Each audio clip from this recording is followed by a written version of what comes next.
If you like what we do here on Skiba News Nation, please like and subscribe, and also share with others so we can grow the biggest truth-seeking community on the internet. Huge shout out to all of our Patreons out there. If you like bonus content, you want some extra Skiba News Nation stuff, please go to patreon.com/Skiba News Nation.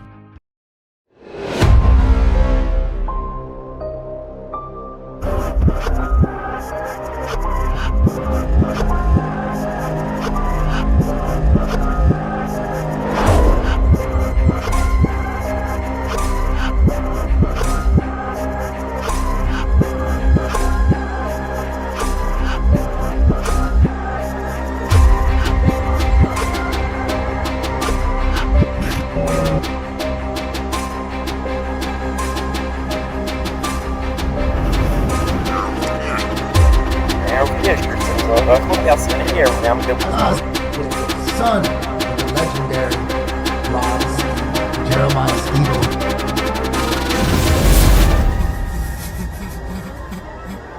It's like they don't even want to wake up.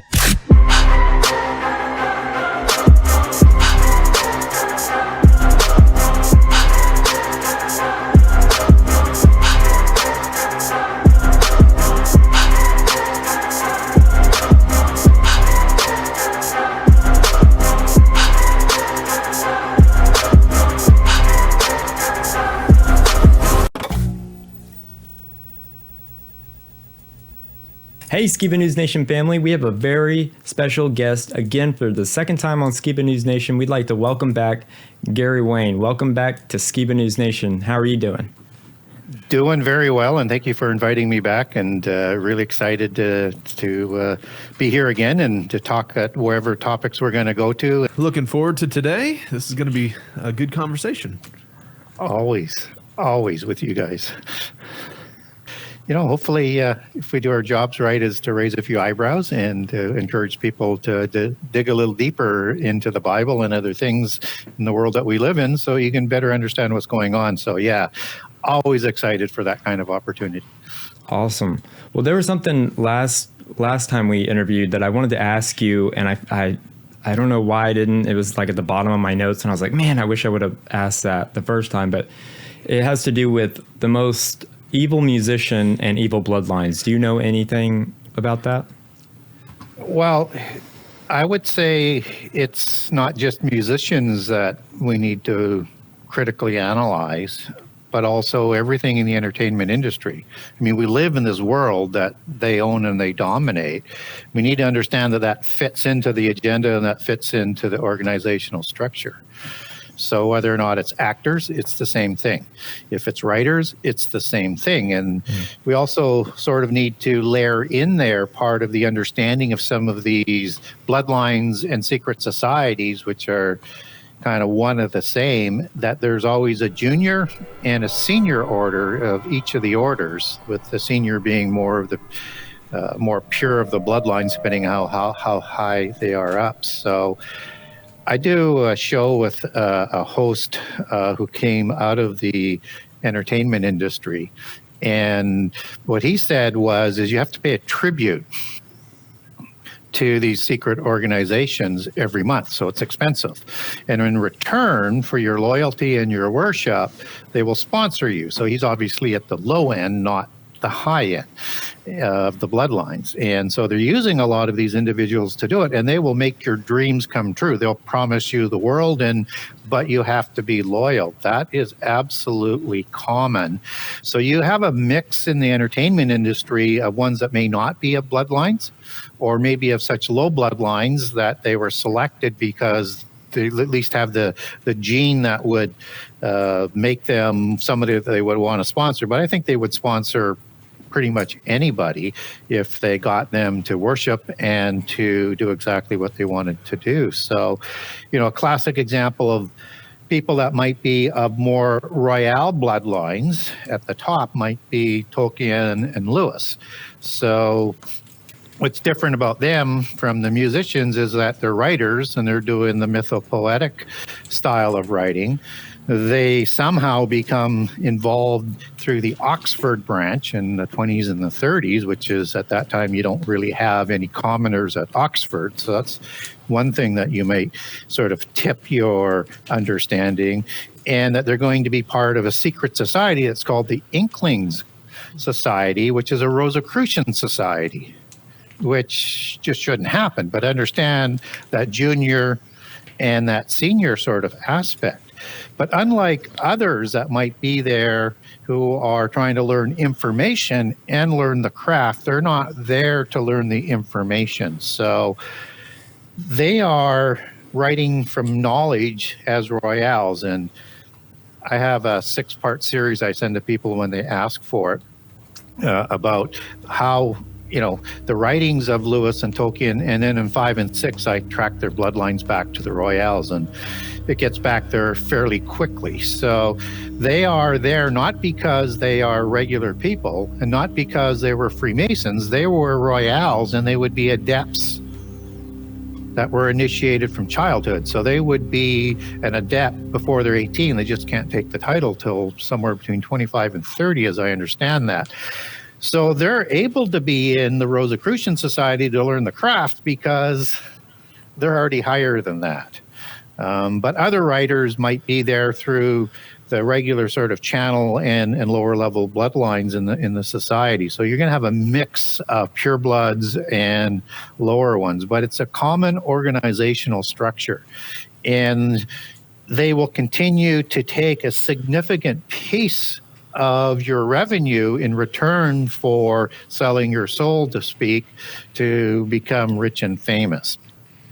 And they do not take kindly to it if you try and leave. So this is something that this host that I do work with once a month, and we'll be doing a show with them next week, says is absolutely the structure. So one of the reasons why it's hard to break into the entertainment society, unless you are so talented that you just can't be, you can't be ignored, is that you have to be sponsored, and you don't get let in unless you sign these contracts. Interesting. Know anything about Elvis Presley's bloodline? When you look at the famous ones, the typical MO is there's a bloodline, or there's a sponsorship, or there's a contract, right? So, but I've not researched anything like that with Elvis. There's so many different people that you would do, and maybe it's my own bias on that one because I kind of like Elvis. I'm so glad you said that. I am the biggest Elvis fan. We got married at Graceland. Like, me and my wife, we love Elvis. Yep. We just collect everything. So I was like, man, if you did know, I was like, man, what if he doesn't like him or has something? But I think Elvis was a good guy. I really think he was just a victim of the system. But if he was from very poor roots, and it would be the colonel that would be probably probably the mediator between how he becomes famous and who he does his deals with and pays to get that sort of promotion and benefits. So, but he did hang that money over his head, like to the little boy of Tupelo, like, come here, I'll make you famous. And they did a great job showing it in that recent biopic. If you haven't seen it, it's awesome. Yeah, I've seen 2 in the last year, I think, that were on Netflix. The Priscilla one?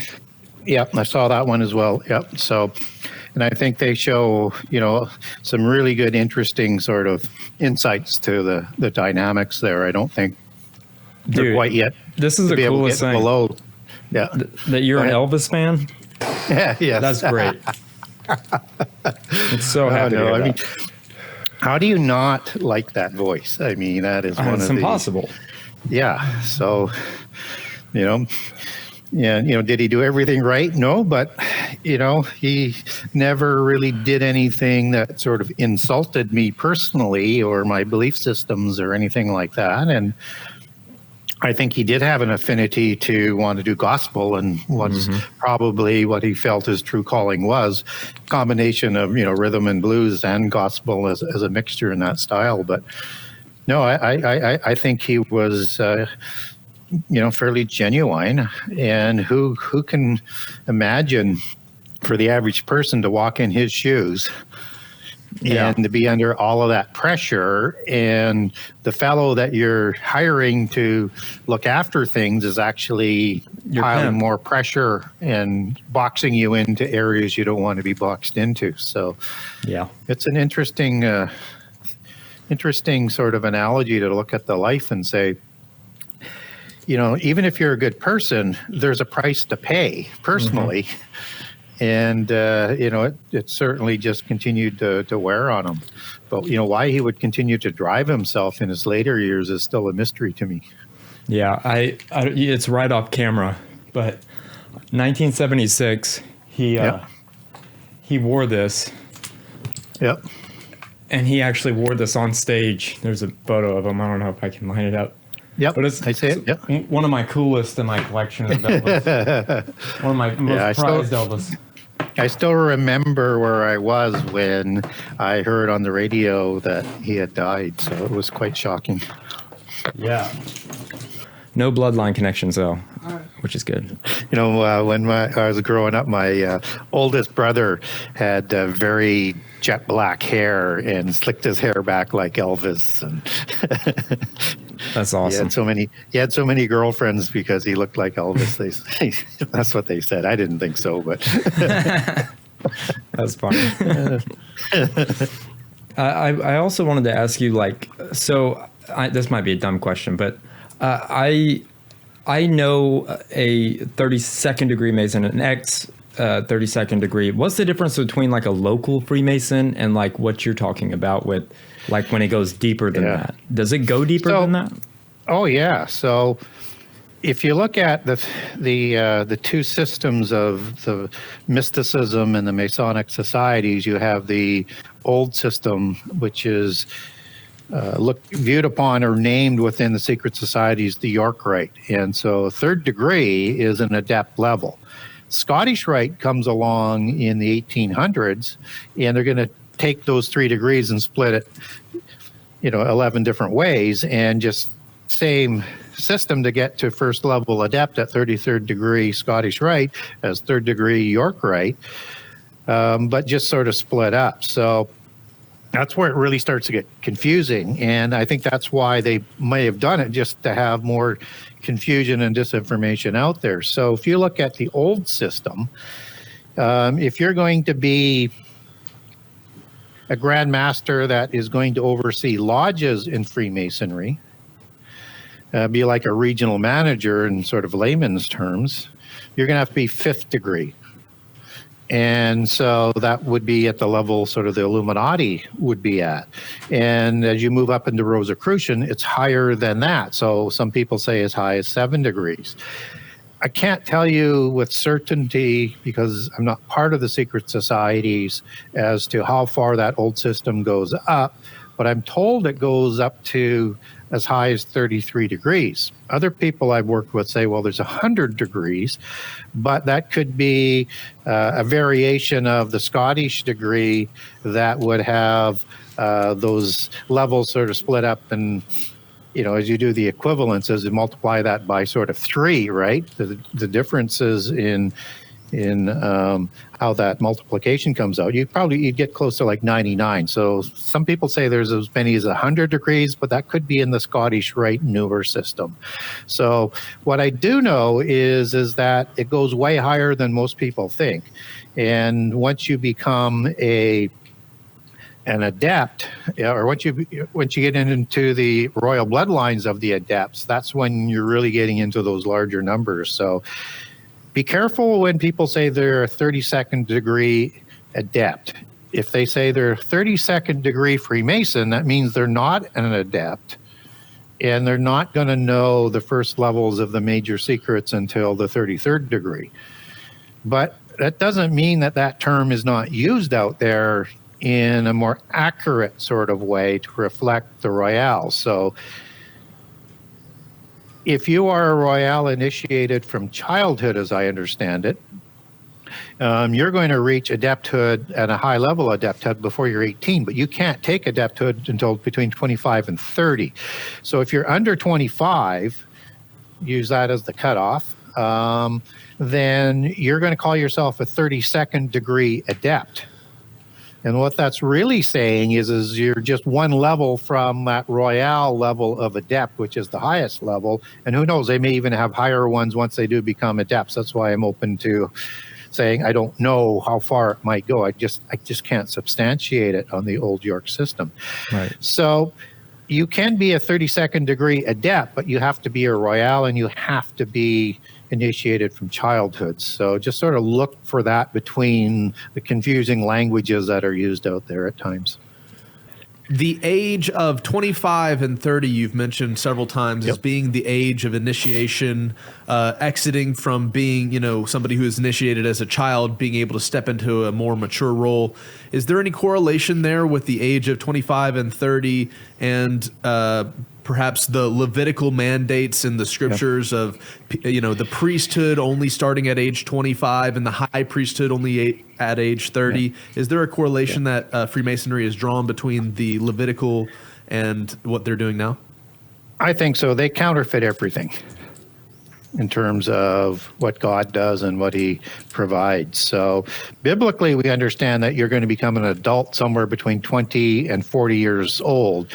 And with the number of passages in terms of what you're referring to, one sort of looks at that, there's probably a scale of things that you're going to check off at certain ages as you go through. And I think that is adapted, but in a polytheist way for the bloodline. So when I look at what would be some of the first things that you might be doing as an adult, for the first things, you might do your first fruit offerings as an adult.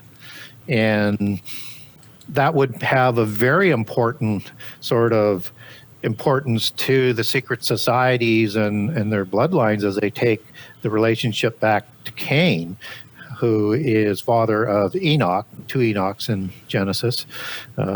This is Enoch, son of Cain. And Enoch, son of Cain, creates mysticism with the 7 sciences, that the secret societies come out of the mystery schools of the teaching of those disciplines. And so Cain starts off on his rebellious path, so to speak, at least officially, when his offerings aren't listed as first fruits, whereas Abel's were. And he didn't provide the first fruits. And that would have been probably at their first adult, my speculation there, but just by the narrative of the story, that would be their first adult sort of offering and sign of their adulthood at that time. So I think when we look at how important Cain and Enoch and Lamech and the sons of Lamech, Jubal, Nama, and Tubal-Cain, are to Masonry history as the great patriarchs in the antediluvian period, there's a connection there that goes way back, and I think it builds on that process and that story. And I think it's similar to what happens in the Bible because, again, I think we get a building of that level of adulthood with the first 2 children of the Adamites that's talked about in the book of Genesis. So, yeah, I think there's a relationship there, and I think everything that they do is just a counterfeit and a corruption of what God has set in place. Is that the age of 25 is the age of a priesthood, and if it's reflected in some of these occult aspects as well, it just makes me wonder about the intellectual maturing process that happens at age 25 for people and how that's, being preserved in the occult, but also you see it in the biblical narrative as well. But back to you, Jeremiah. Well, and one other thing, just to double tap on that, is because I probably should have put it in as 25 as an age for a priest. An adept is a priest in mysticism. So again, one of those reasons why I look at 25, even though I've been told 25 to 30. I don't know why there would be a variation in there, but 25 would be, I think, the minimum level where they would be able to take that adept title or that priesthood title. So that really makes the connection when you look at it that way.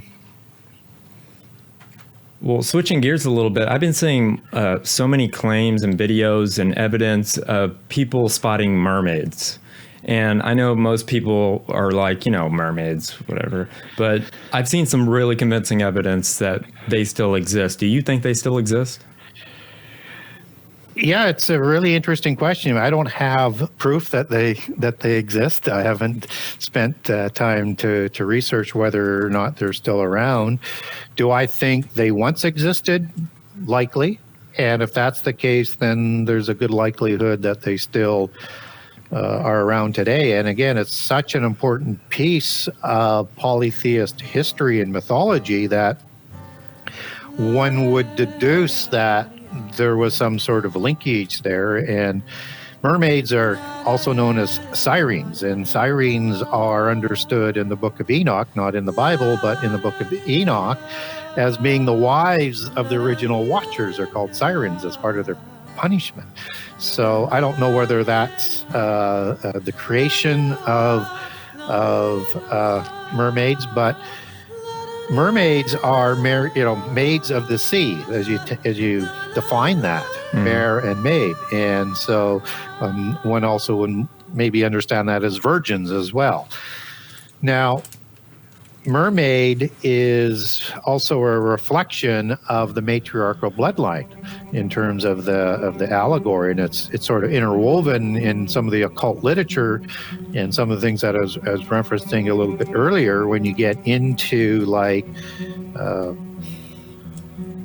the narratives about the Holy Grail and King Arthur and Guinevere, and that you have these names of women that are associated with portals and water, and in occult myth would be the house of Dalax, or the house of the water, and that mare would be Mary, as in Mary Magdalene and Mary, mother of Jesus, and Miriam, as they take that sort of back into other people who like to draft into their mythos as well. And that this is a format that they'll add other sort of allegories onto the names, so that you have like Mary Morgan is a mermaid, and Morgan is one of the one of the important bloodlines out of Irish bloodlines. And Morgan is also a very important bloodline of the pseudo bloodlines in North America. So they intermix all of that and made Marian would be, in the Robin Hood literature, would be a reflection of that. But all of this is sort of tied into the bloodlines of the matriarchal bloodline, just as in the occult art of telling a fairy tale with a lot of their belief systems in it. They believe that those bloodlines that are in the Holy Grail are the bloodlines of Mary Magdalene and Jesus. And that is going to be grafted into the house of Camelot, that's going to be grafted into the house of the Merovingians through Aragon and Amenabad of the Merovingian dynasties. So they use this type of creature, this type of allegory in many, many ways that's tied into the bloodlines, but there's always a historical basis to it in their belief system. So I think we ought to be aware of it, and we may want to be open to the idea that there could be ones that show up and part of the process of changing everybody's preconceived conclusions as they bring on these great delusions in the end time that's going to deceive the elect, if that were possible, and it is. So we need to prepare for unimagined things, and it has to be like the days of Noah. So again, that sort of has that ancient sort of connection to that as well, and that nothing is new under the sun, and what was will be again, and all of that, that's in play. So a long answer to what I could have just said, maybe, or yes or a no. But I think we have to prepare ourselves that a lot of these things that they're talking about in their history, their mythos, and their entertainment were real creatures. And they may be, if they're not alive today, they may be trying to bring them back, or maybe they've already recreated them. We don't know, but we should be prepared for that. So I'm very much open to that, but I also am very clear-sighted on it. These aren't normal sentient beings, and we want to be aware that would be part of the visible hierarchy of the invisible ones. The mermaid topics I've always pondered with what we know with the Book of Enoch and how the wives were turned into the sirens. I kind of pictured them as the primordial witches, and I wondered, could the punishment of them being turned into sirens possibly be their kind of metamorphosis they tried to go through in order to escape the judgment of the flood? And I always saw that correlation with Poseidon and, you know, those who became these watery dwelling creatures to avoid the judgment of Noah's flood. And is there any correlation there that you think, you know, that's how they perhaps survived that judgment and they had the angels teach them this dark art of transforming into otherly creatures? Yeah, so if they had a changeling capability that they were either through the technology given, or I don't know how naturally they would have been given it if they were totally human before that. But I would say that it's an interesting understanding that all life except for who is on the ark from a biblical perspective is going to be killed on the land. The only way you would survive is like being a being of the sea. So we don't know what happens to the wives from a biblical perspective in terms of the original women that produced the original Nephilim giants. In the Ethiopian account, in the Keber and Nagast, it talks about their bellies being sliced open in sort of this sacrificial cesarean delivery in favor of the infant unborn demigods versus the wives, and they sacrificed their lives in that birth. So the only way then that you could get them to be, if that's true, is to provide an oikotarian for them, a dwelling place for that spirit. So as I like to make the case for more and more, is that I think the technology that they had before the flood is what we're just catching up to. So if you can create clone beings, and you can create that soul in the body of that being, it still requires a spirit, but now it can become a dwelling place for the spirit of the women. And maybe it was created by the technology for them as a reward to be able to continue to interact in the physical world through those bodies. Or it was some sort of reward that the fallen angels provided that demonic spirit for creating their spiritu's offspring to try and have humanity destroyed from the face of the earth through the spiritu's offspring. But there's a reward there that is sort of projected in polytheism as an important role and an important position. And just covering off the term witches, in the occult, witches are priestesses, just as warlocks are and wizards are the priests. So again, it's not in the mystical understanding. A derogatory term is what we would sort of look at it from a monotheist perspective, but an elevated title of respect. But it's that knowledge. Is it what they were able to do in the Nephilim world order before the flood, or was it something that the fallen angels were able to provide? But we're not told that. We're not told about mermaids in the Bible. So, and that's not to say they don't exist. I'm just saying we don't have anything scriptural except for the Book of Enoch to even sort of make a connection there. But sirens are connected in the mythology of the polytheist mermaid mythos. There were a few reasons why I even mentioned mermaids. One of them was when I was a kid in cartoons, you see these mermaids and they're always, friendly and beautiful and, very that make them likable. But as an adult, I realized they're very much not that. They're kind of the opposite of that. And do you think that there's a reason why they want children to think that they are friendly and, being okay? It's kind of like E.T. E.T. makes it like to where kids are going to think that the aliens are friendly, but they very much could not be. Do you think there's a reason? It's very much in that sort of line of thought, I think, in that mermaids hate humans, which is a common understanding amongst the elementals in the mystical world, and that they are acting like these demonic sort of beings because they are like spurious offspring of a different form of the giants, created with other sort of animal parts, just like chimeras and other things that we get out of polytheism. So there's some DNA work that's also going on in that sort of aspect of it, but they act like demons. Demons are not looking after the better interest of humankind, and they know what their destiny or their fate is going to be, and they've already made their choices. So yeah, I think that that's their common thing that they do. And other elementals,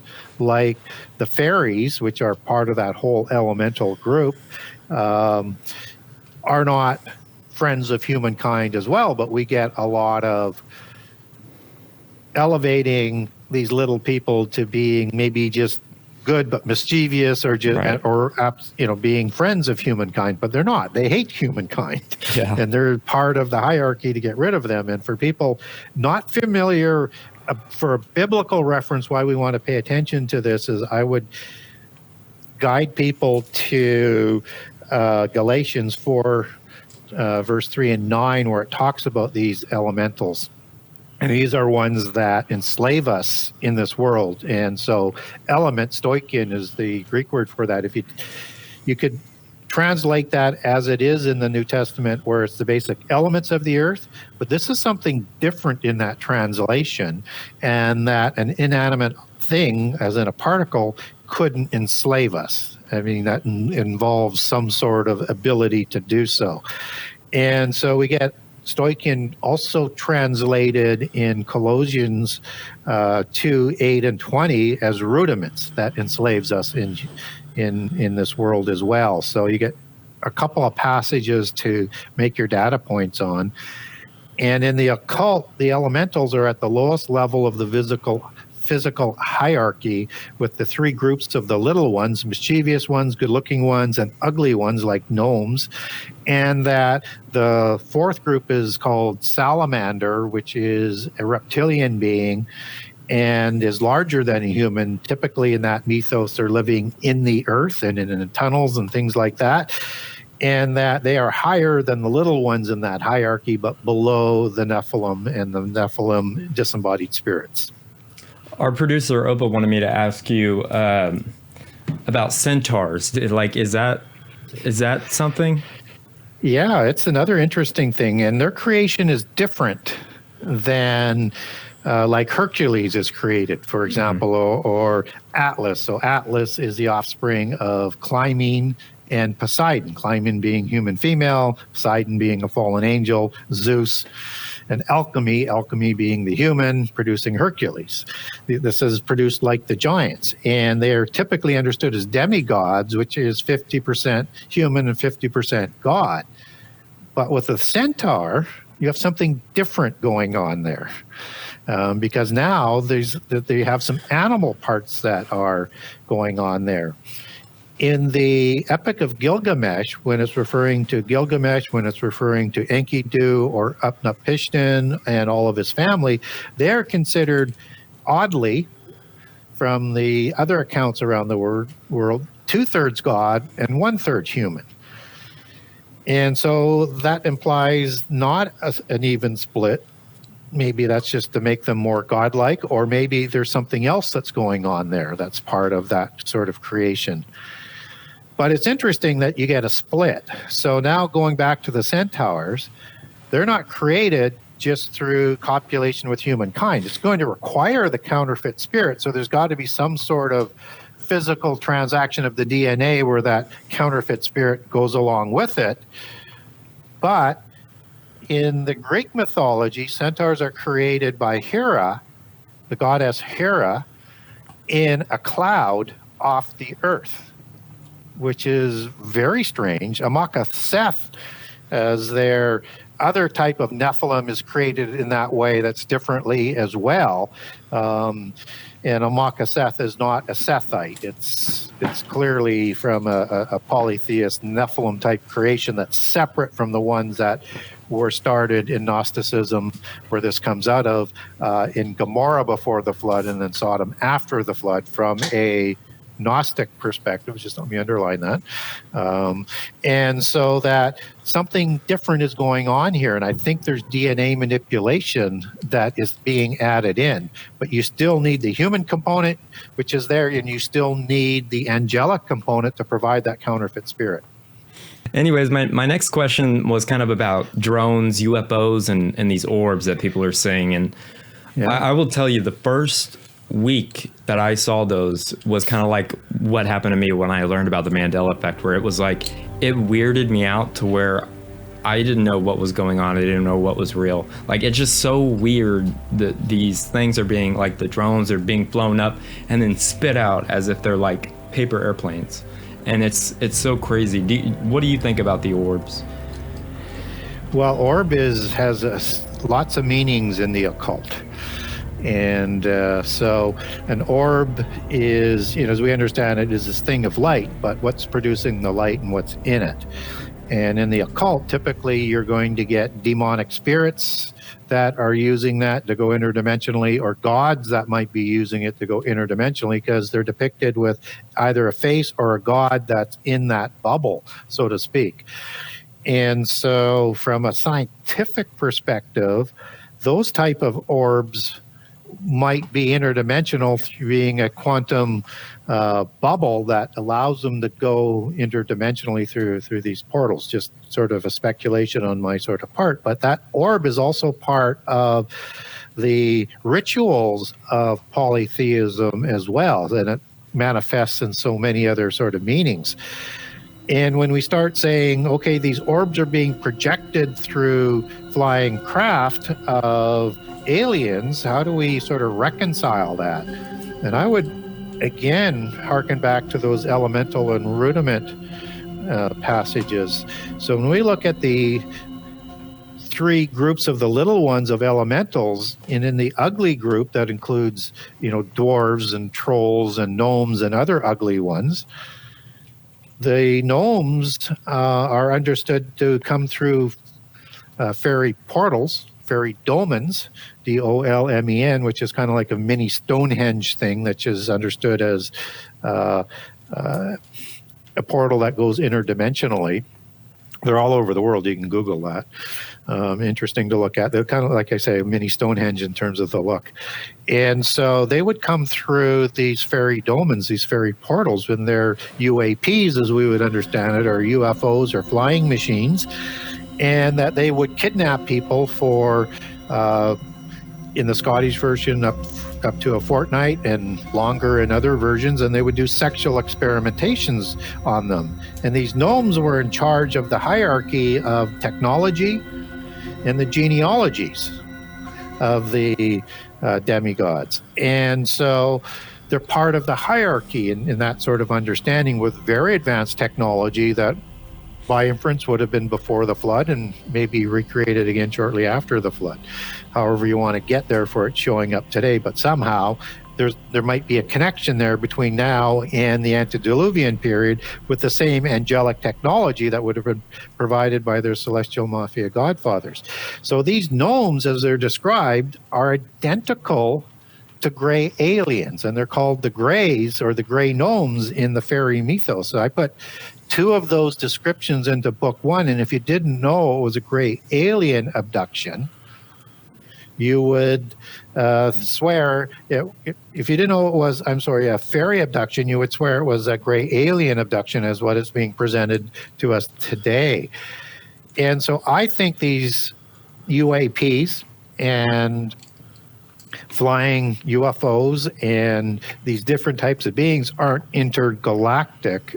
I think it's interdimensional, which is a polytheist doctrine that is standard throughout all of the different pantheons around the world. So, like Baal out of the Bible would go through the gate of Hades at the foot of Mount Hermon every day to oversee both the physical world and Hades or Sheol, where the gods also rule over for a short period of time.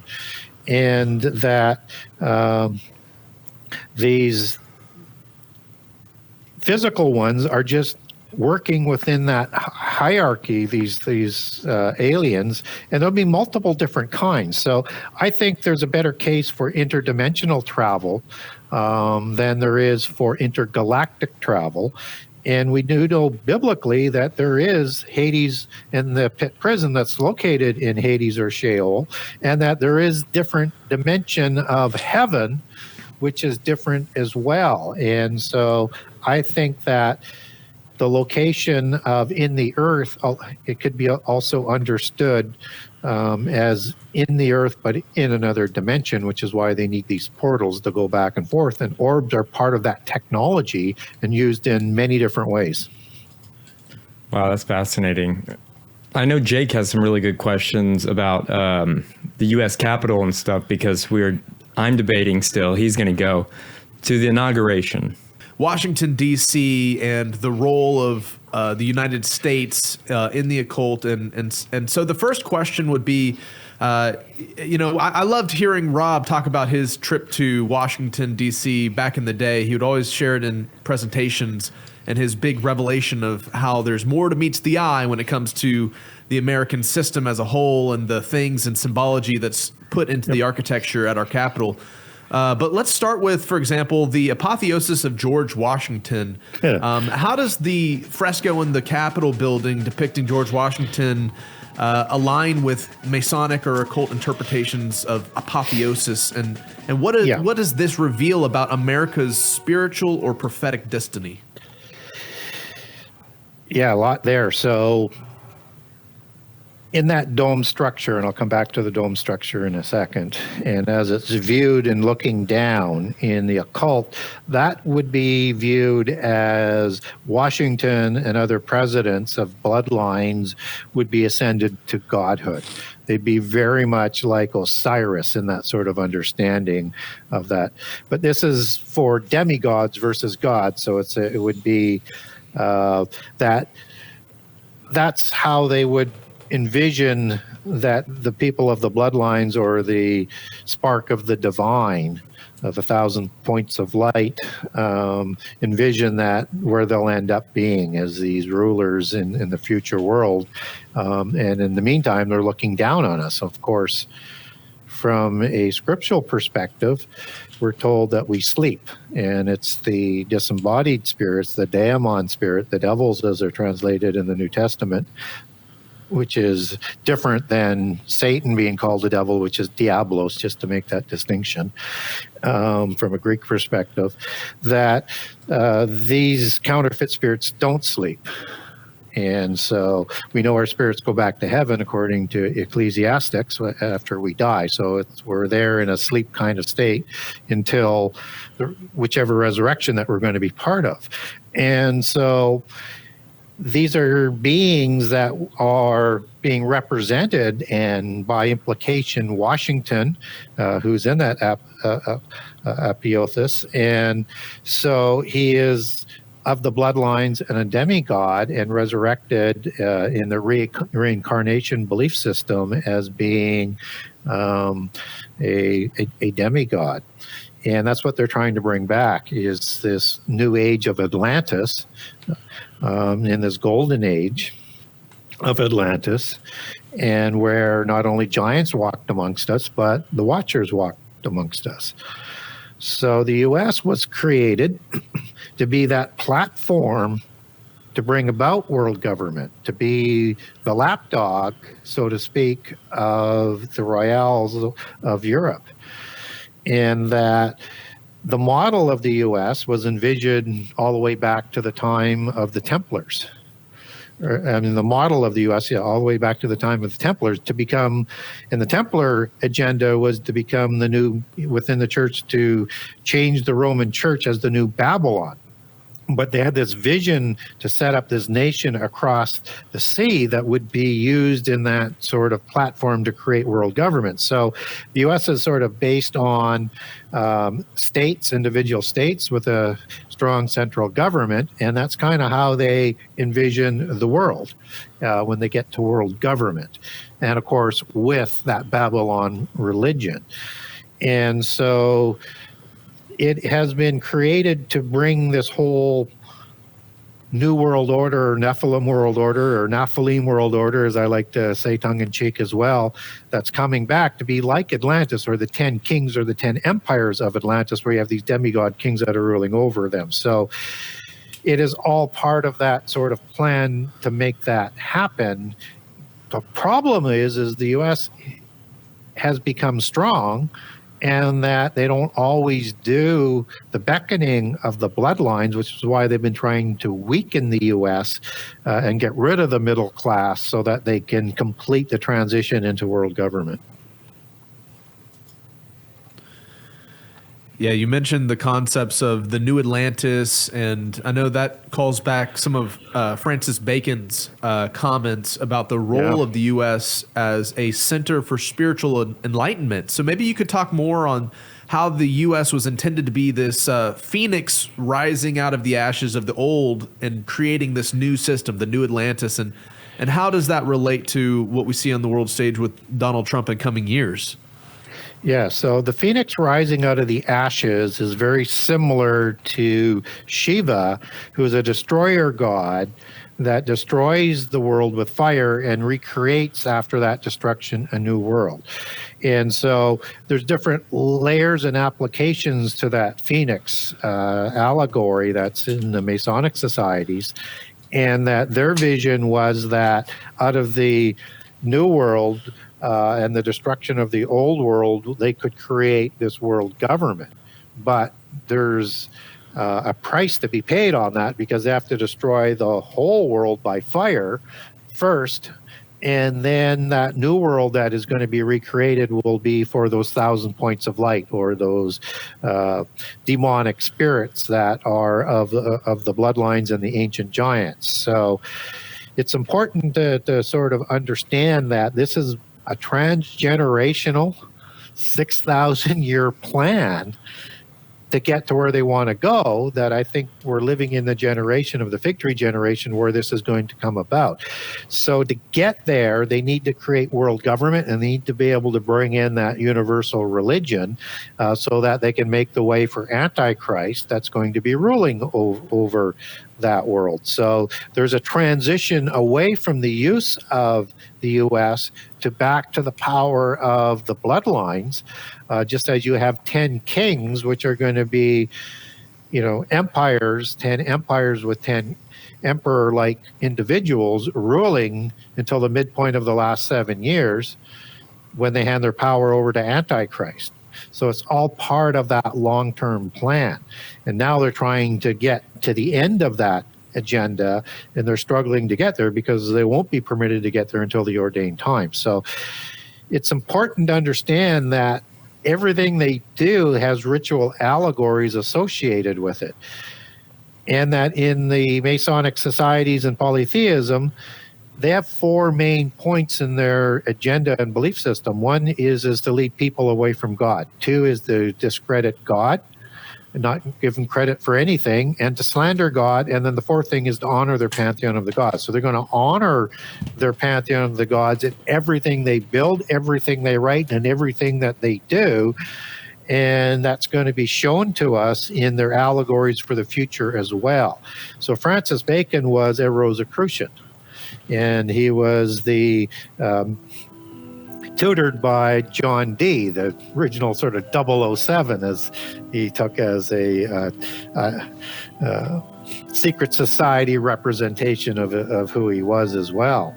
And so the New Atlantis was the vision that the Invisible College, or the Royal Society, which is the basis for science and education and beginnings outside the church with its formalization in 1662, that Francis Bacon's picture hangs in the entrance to that to this day as the inspirational founder. And based on his New Atlantis, where you have this end time with this world government and this universal religion that is going to create this 1,000 years reign of the Messiah of polytheism. It's very interesting how also you have the architecture of Washington, D.C., put into the occult symbols that I believe his name was L'Enfant, Pierre L'Enfant. He, designed Washington in that occult way. And when we're there for the inauguration in the coming weeks, we're going to be standing amongst the National Mall, and there's all sorts of Masonic symbols and such. Yeah. But specifically the monument, the Washington Monument and the Capitol building, and their juxtaposition with each other across that courtyard really reflects other areas in the world, such as the Vatican and the obelisk in their center rotunda area. Could you maybe speak to this symbology, and why is it that this inaugural event happens in this area? What are some of the relations with, that symbology and some of the things we've been talking about? Yeah, so you've got representations in architecture from a lot, if not all, I think probably all of the beast empires within Washington.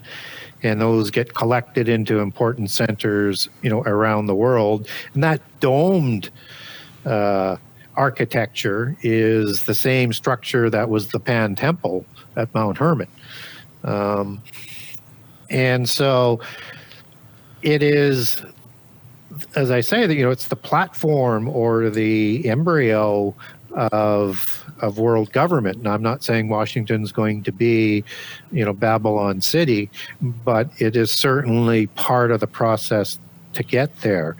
So when we look at this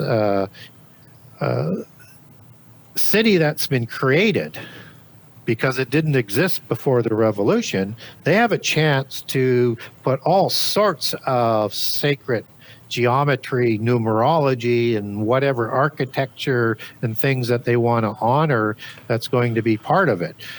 And so that's a planned agenda to be reflecting as one of those cities on a hill, this shining city for the coming shining city of world government. And that shining city everybody associates with King Arthur and Camelot, meaning curved light in one understanding, but understand you have lot, that's at the end. And the original word didn't have Camelot.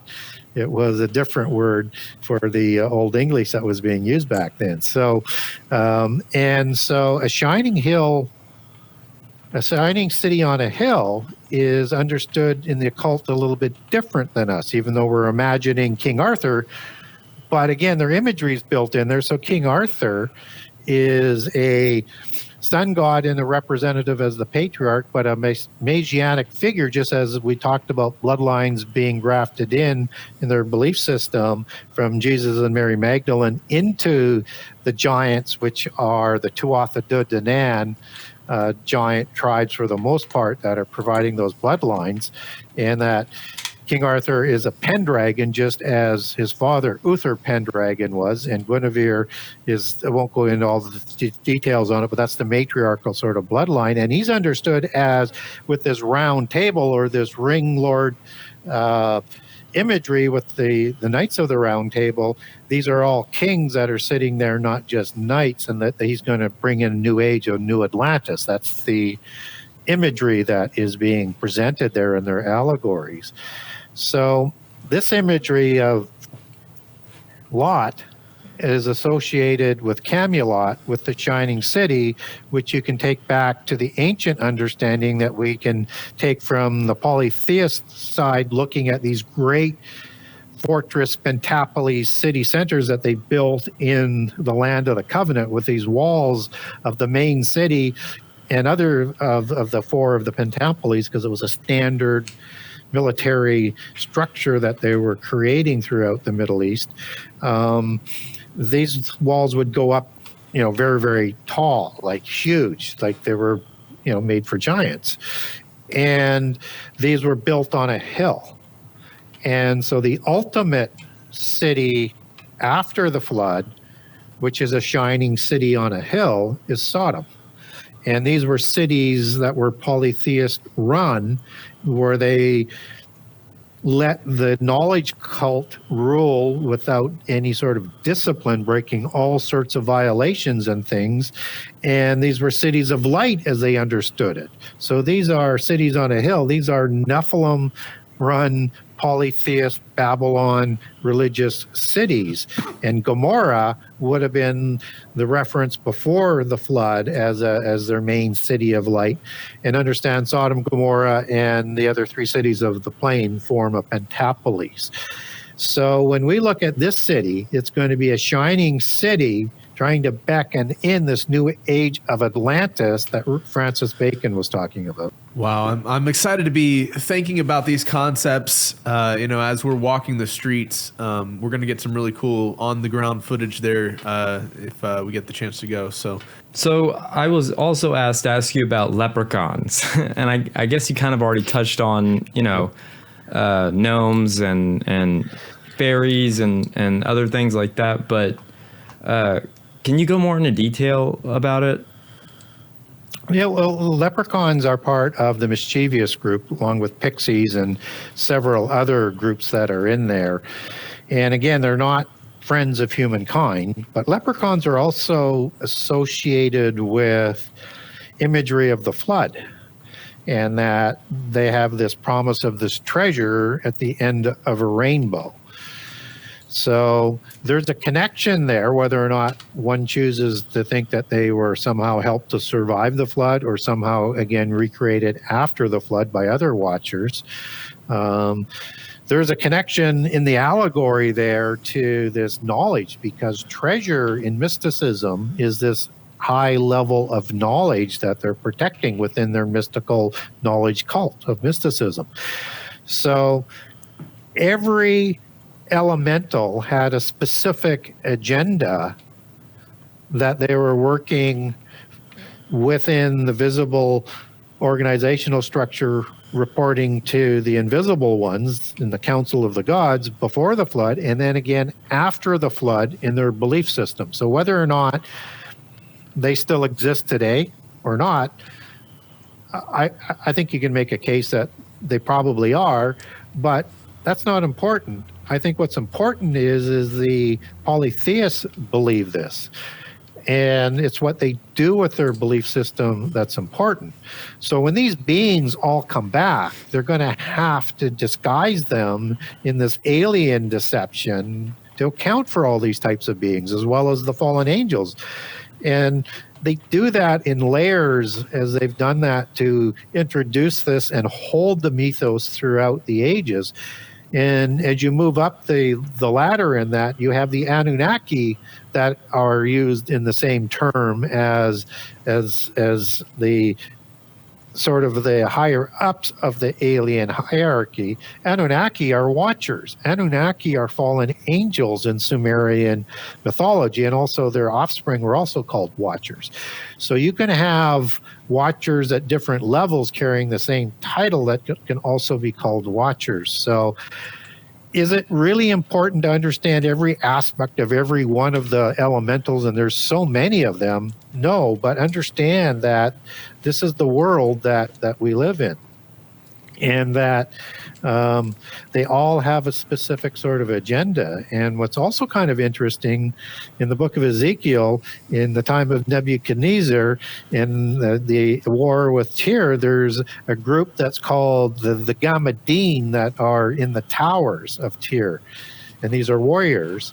And Gamadin goes back to the Hebrew word gamad, meaning a cubit. And the inference is that those were 3 foot high warriors, which may be a reflection of some of these little people, even up to the time of Nebuchadnezzar, that were still there. Or they could be just the pygmy type of people that come out of Africa. But it's interesting that we get that reference in the Bible, and it's a kind of helpful to sort of connect that back into that elemental sort of understanding. So And these are not just mischievous. When they say mischievous, this is in the ancient understanding of being hateful to humankind.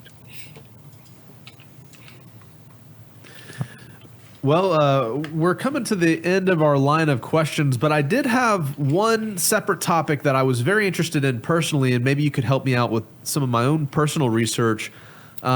Recently, I've spent some time studying into the Samaritan Pentateuch called the Assatir, and the PDF that I got was from a scholar from the 1900s who pretty extensively broke down the parallel of the biblical patriarchs in a variety of Greek and other ancient cultural lore. So there's like this interesting biblical parallel of information following the line of thought in several other cultures and traditions. And I know one example is the Sibylline Oracles that has pretty clear parallels with the Genesis account.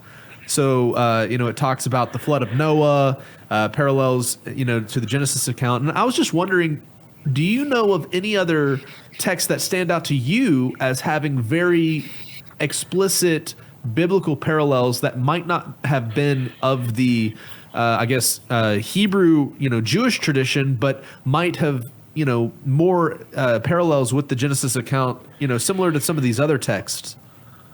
Yeah, so I think the Sibylline prophecies, they're mentioned in more than just one text. So you can actually Google and get several different versions of Sibylline prophecies.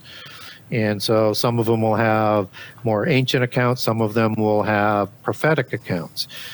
And there's an interesting prophetic account of Babylon and Rome in the end time in the Sibylline prophecies. So the Sibylline prophecies is an ancient belief system that goes back to the Proto-Greeks, so the Indo-Aryans or the giants. So the Scythians before the Greeks, the Etruscans before the Romans.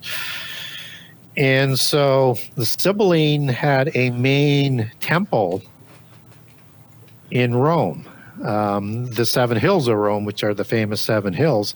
Palatine was the main center for the Sibylline temple and prophecies there, and Vaticanus Hill was a branch hill originally of Palatine Hill and of the Sibylline prophecies.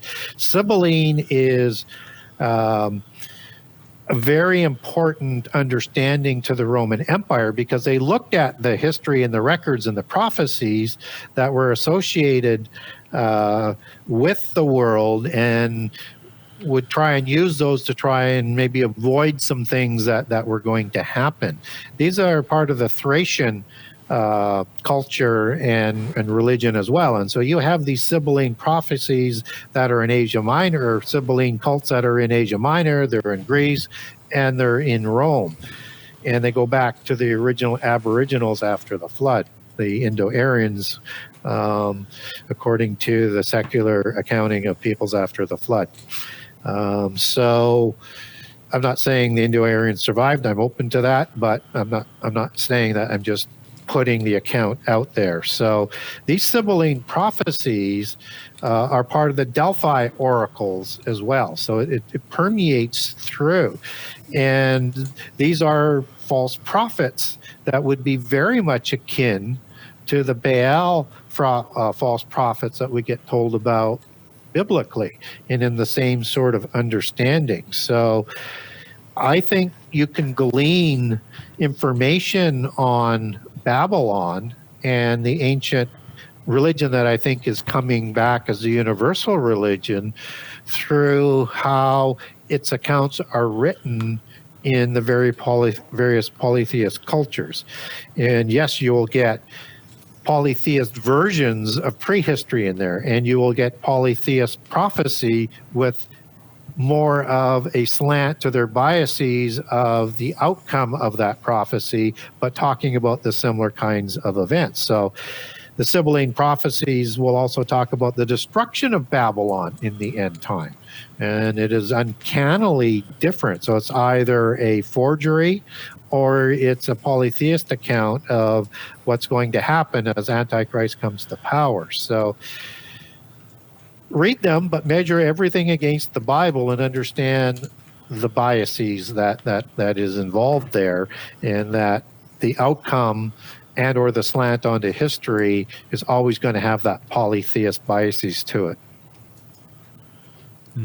Would there be any other texts similar to the Sibylline Oracles that have a specific biblical kind of parallel to them that, maybe they're just been, hidden in that cultural lens of language? We had the Tower of Babel splitting into, different nations and different languages, and all, preserving their different narrative of the pre-flood and the kind of the patriarchal account. So what other would be similar to the Sibylline Oracles that you could think of? You get some Egyptian parallels, but not as strong. And you get some Canaanite parallels, but not as strong. But as you mix into like the Hittites, they're amongst that whole Sibylline sort of culture in that region. So I think it is a special cult of the giants that is, you see pockets of it show up in other cultures, but more from, at least from records that we have, it's more predominant in the Greek and in the Etruscan Roman accounts. So, but I see parallels there, but I also look at the pantheons as being the same pantheon of gods. So that's why I think you would see a similarity that would be showing up. It may have some cultural similarities, but not strong enough accountings that I would make a recommendation for people to go, because there's just not enough of it to make those to make the connections that the various Sibylline prophecies do. Actually use a couple of versions of the Sibyllines in terms of end time prophecy, in terms of how they see end time prophecy working in book two. Oh, wow. Cool.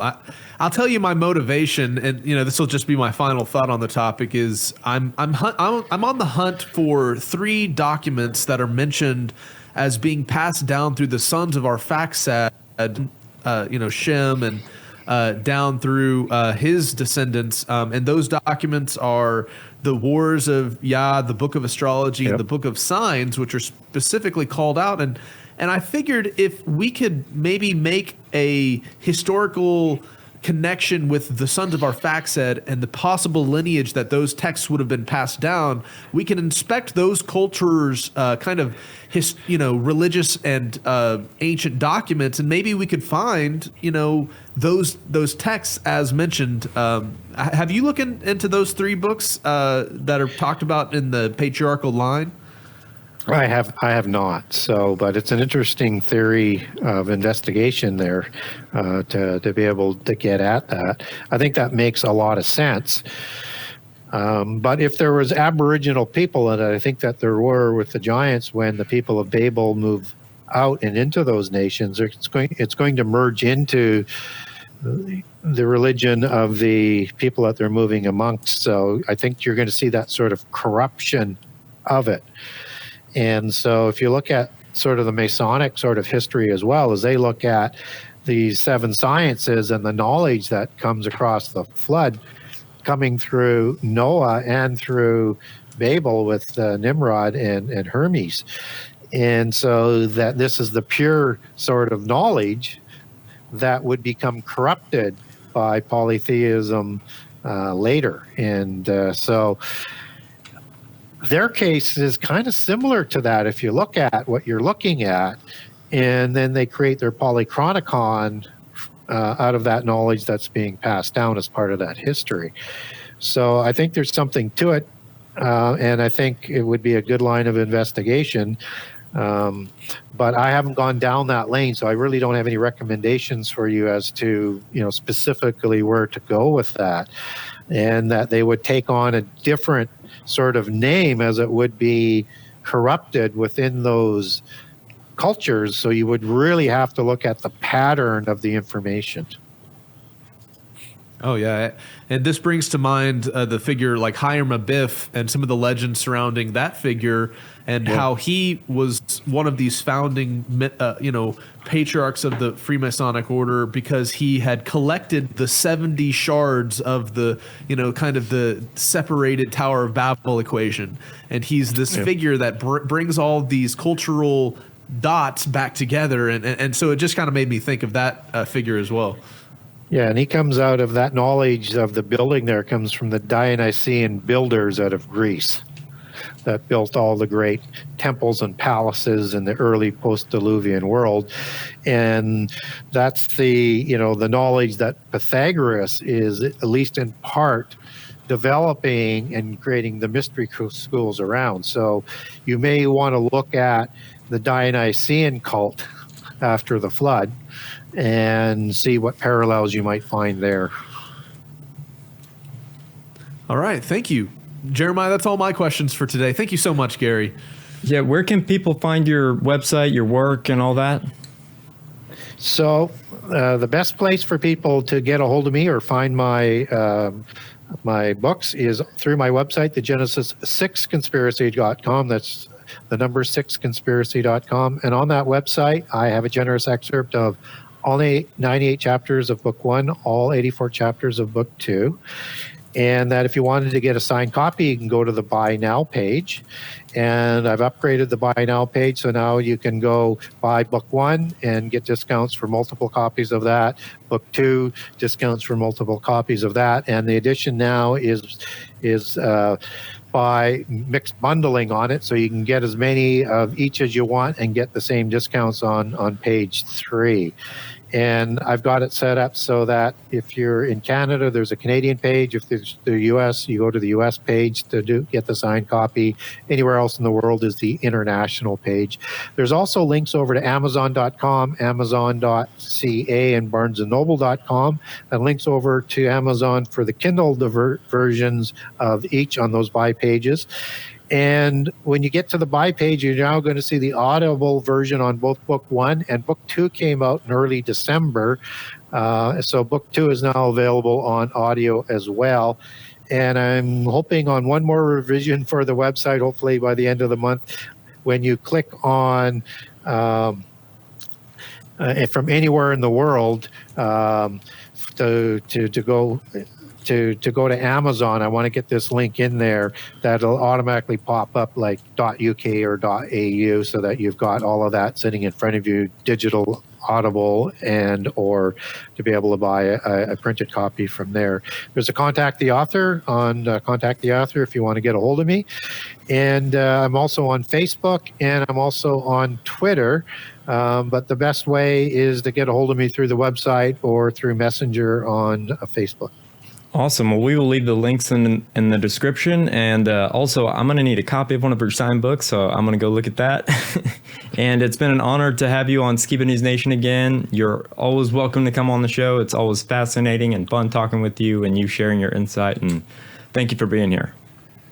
Well, thank you for inviting me. And thank you for the questions today. I think you're hitting on a lot of areas that a lot of people have a lot of questions on, and hopefully we connected a few more dots for them today. Awesome. Thank you. If you like what we do here on Skiba News Nation, please like and subscribe, and also share with others so we can grow the biggest truth-seeking community on the internet. Huge shout out to all of our Patreons out there. If you like bonus content, you want some extra Skiba News Nation stuff, please go to patreon.com/Skiba News Nation.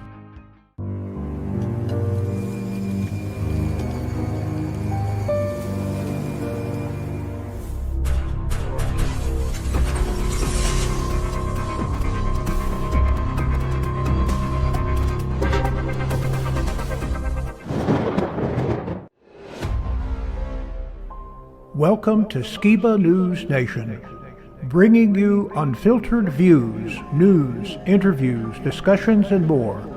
And now, here's your host, Jeremiah Skiba, award-winning musician and son of Rob Skiba. With the son of the legendary Rob Skiba. Jeremiah Skiba, what's up? With my great and insightful co-host, Mr. Jake Graham.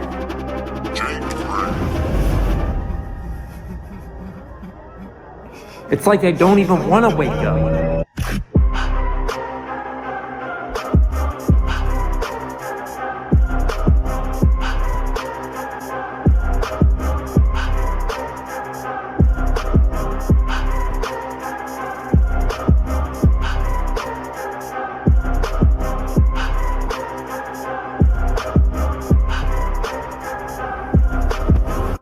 He's on a quest for truth.